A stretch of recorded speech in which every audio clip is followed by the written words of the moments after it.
A squadron of TBF Avengers skirt the western perimeters of Uman Island during the US Navy's attack on the Japanese base in the lagoon. One of the aircraft is piloted by Lieutenant Paul Dixon. He lines up his target and drops the torpedo. As it finds its mark, Dixon captures one of Operation Hailstone's most iconic images, as the large freighter is eventually sent to the sea floor. The resulting damage can be seen here, a massive broach of the hull, one of the largest ships lost by the Japanese during those 2 fateful days. She is the Amagison Maru. From the ocean floor, an anchor chain leads upwards to this sunken giant.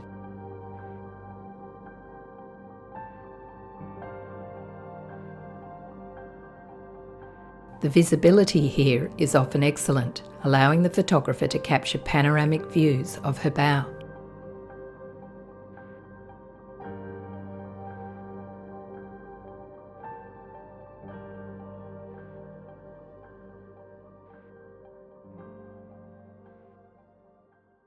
Like so many of the merchant vessels both on the Allied and Axis sides of the war, the ship was fitted with bow and stern guns. So far, both have defied gravity and remain in place.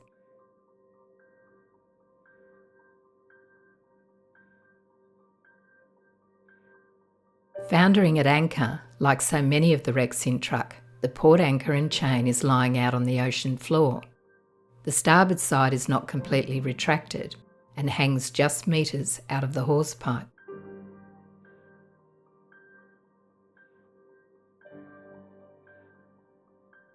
The wreck is surprisingly free of marine growth and as such the colour that it brings.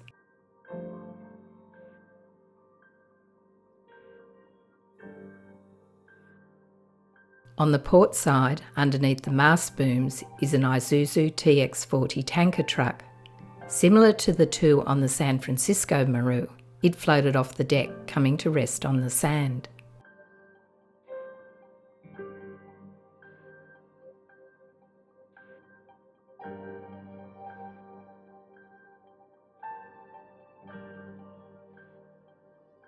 The tank has been knocked halfway off its chassis. The depth here is 135 feet or 41 metres.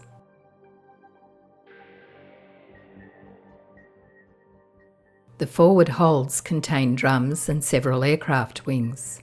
Most interesting is this staff car.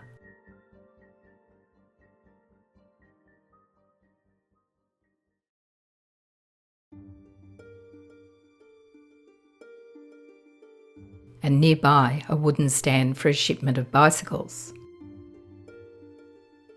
The centre island superstructure is remarkably intact and rises 3 decks above the 3rd hold. Protection from any great ocean swells has certainly assisted the preservation of this and the majority of wrecks in the lagoon. A casual swim along the prom deck leads to a broken handrail that once led to a downstairs ladder.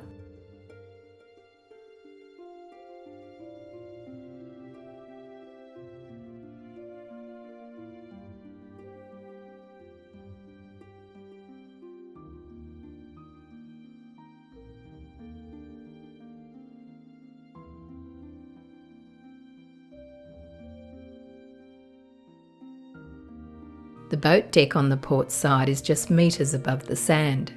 The wreck's severe list means all the dust and debris is built up on that side.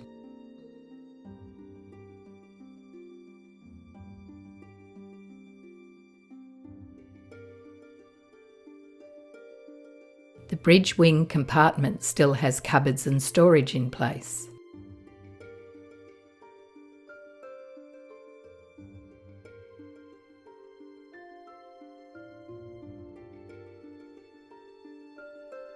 A view from above, looking down on the top of the funnel.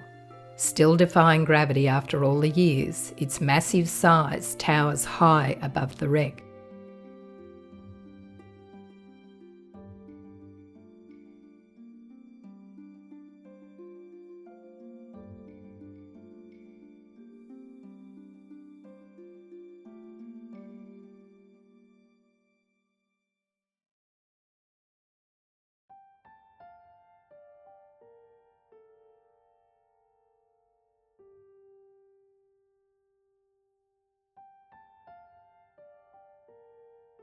The large area just below the bridge, usually a meeting room, is fitted with a maximum number of portholes for extra light.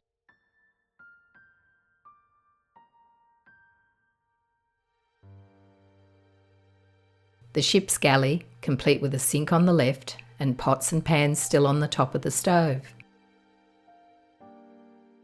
and a large cooking pot.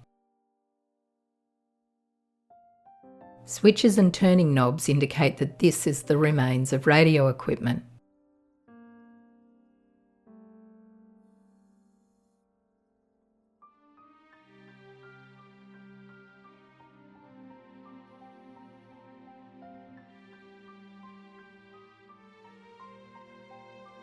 The crew's effort to ventilate the ship in the tropical heat is obvious. Every porthole on the side top superstructure is open. The same view from the inside.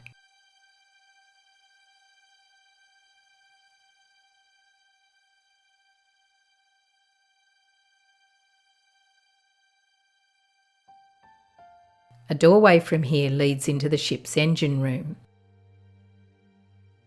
It's the usual maze of catwalks, pipes, valves and oil tanks.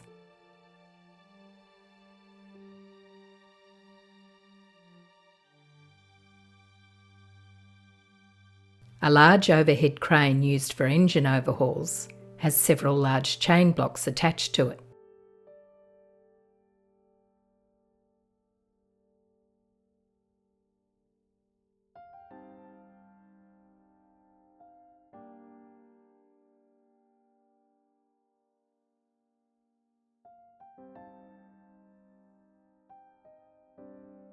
The ship's diesel engine.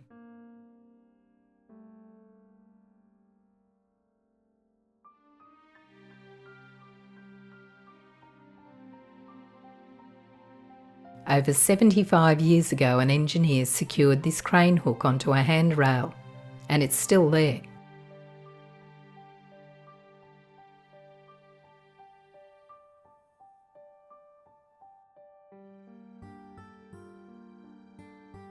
Swimming towards the stern, hatch beams lie on the deck.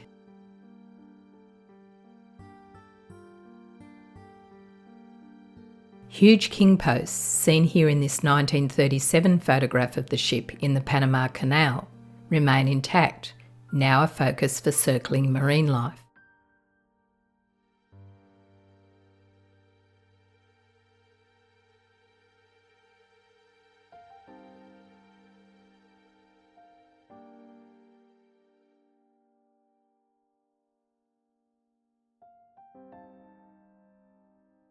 Mounted on the poop deck is an identical gun to the one on the bow. The ship has been damaged here, either by torpedo or a bomb. The Amagisan was attacked by 2 squadrons of Avengers and Hellcats, and both claimed hits on the ship. Beneath the counterstern, a combination of corrosion and battle damage. The remains of the twin helms for the emergency steering. Just the hubs can be seen. Again, the wooden spokes have long since disappeared. It's a long swim to the ship's stern. This is the deepest point of the wreck at 190 feet or 58 metres. But the reward is the ship's prop, massive in size and a great photographic subject. Wreck photographers just love propellers, and Max is no different.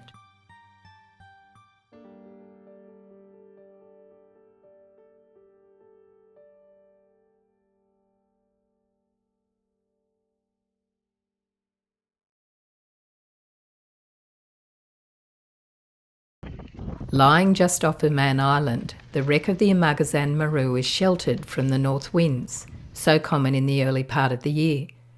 Even on the wildest days, conditions above the wreck can be reasonable. Add to that the usually very clear water, and the Amagisan is a great dive.